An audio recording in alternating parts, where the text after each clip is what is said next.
Hey friends, Marnie Hockenberg. Oh, well, here's another fun story from Minneapolis. Light rail operators say they no longer feel safe at work. Am I going to HCMC on a gurney? Oh my God. Okay. Multiple operators for Metro Transit's light rail system told lawmakers this week they no longer feel safe at work. The Joint House and Senate Legislative Commission on Metropolitan Government held a hearing Wednesday on a number of bills aimed at improving the light rail system and heard testimony from two concerned workers. And I want to give credit to Alpha News, Anthony Gakowski. All right. A lot of the focus in the media has been on the public, and that is a very important issue, public safety. But one thing that gets left out is the workers.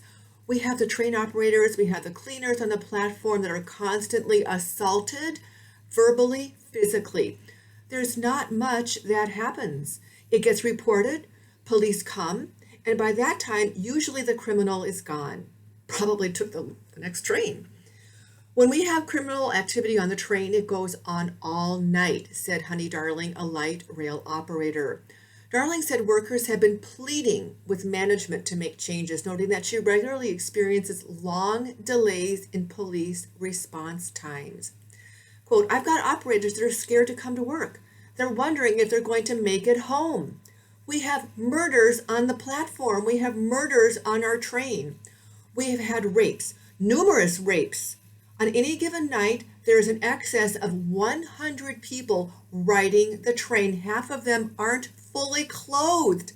Oh my God, it's Minnesota. It's freezing out. They're drinking, they're doing drugs, sexual activity, urinating, defecating on the train. When we call this in, we're lucky if police meet up with us, she continued. Friends, this is Minneapolis. This is Mary Tyler Moore City. You know, the home of the church basement ladies and hot dishes and the Vikings and lutefisk and Norwegians and Swedes and all that. This is Minneapolis.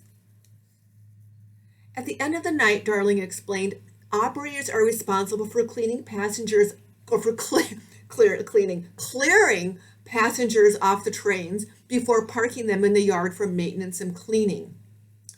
Quote, most people are passed out, sleeping. There are people who are awake that refuse to get off the train, she said. Sounds like a great job to me. Oh my God.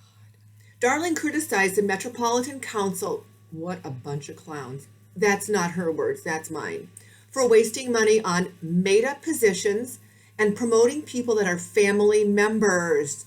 She said Metro Transit is one of the largest police forces in the state, but, quote, all the officers are out in the day when most of the criminals are asleep on the train.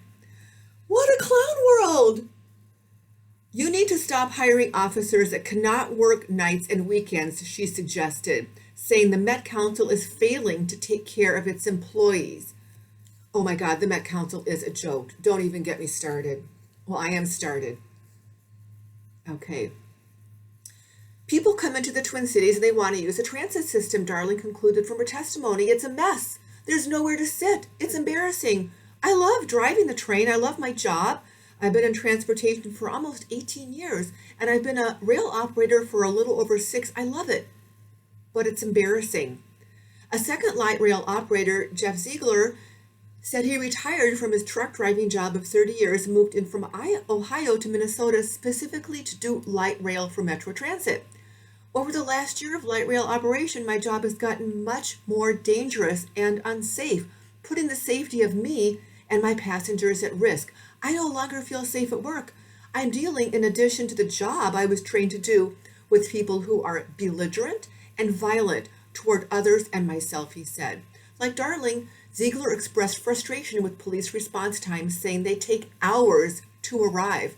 Wow, I really want to ride that light rail train. Oh my God. Okay, 2 Wednesdays ago on the train directly ahead of me, there was a murder on the train. Last Saturday night, a gang of unruly teenagers We know who that is. And young people held my train hostage for 11 minutes, holding my doors open, throwing homeless people's belongings throughout the train and on the platform, breaking two of my passenger doors, he said. Ziegler said he can't calm down when he leaves work due to trauma caused on the job. You think? Right now, we have a dangerous, unsanitary, unsafe, dirty mode of transit to offer our guests, visiting, and our citizens. Those trains are my office. They're my workplace, he said. With the murder 2 weeks ago, I now have to ask myself every day, am I going to go home tonight? Am I going to the Hennepin County Medical Center on a gurney for major surgery? Or am I going to HCMC in a black body bag? Customers are now murdering each other, he concluded. When are they going to turn their gun, their knife, or their club to me? Something has to be done now. It's so unsafe. I'm contemplating leaving a job I waited 56 years to do. As the Minnesota Sun reported, light rail experienced 59 aggravated assaults between January 1st, 2019 and July 31st, 2019. It's 59. In 2018, the total number of aggravated assaults was 52, while 41 were reported in 2017. As of October 28, 2019, the light rail system had 384 incidents of robberies and theft, compared to 330 in all of 2018 and 374 in 2017. Oh my God! And they want us to get rid of our cars and take light rail. There's a whole agenda 2030 or Green New Deal or whatever they call it now. I can't even keep track of all the names they're calling it, or some new dealy thingy. This is a globalist agenda to control us, right? And they're seeding our city, probably yours, with affordable housing, which basically are like little coffin boxes of apartments all along the light rail, you guys. And this is what they want us to ride. And they want people to come to Minneapolis and enjoy our city. Our crime is up. There's another article in the paper, I've got it downstairs, that crime is way up in Minneapolis. We have a mayor, Jacob Fry, who refused to add on the requested number of police officers requested by our police chief. I think the police chief asked for over 300 new officers. Mayor Fry gave him 14 or some crazy number. This is the same mayor. Remember when President Trump came for his rally last October and Mayor Fry wrote this disgusting, despicable tirade that President Trump was not welcome and his hatred and his this and his that, which basically was a dog whistle to Antifa to come and all these crazy Marxists to come downtown and beat up on Trump rally goers. And I know that for a fact because I was there. People were assaulted and the police were told to stand down. Even Ilhan Omar was there with her little boyfriend and her jihadi in training daughter, surveying the scene, probably giddy with excitement that Trump supporters were literally being beat up. Families with children being assaulted and beat up on the streets of Minneapolis. What would Mary Tyler Moore say? I wonder if she'd just throw her hat up and go, oh, it's fine. I'm a liberal. We love diversity and equity and inclusion. I'd like to think not. I'll tell you what, friends.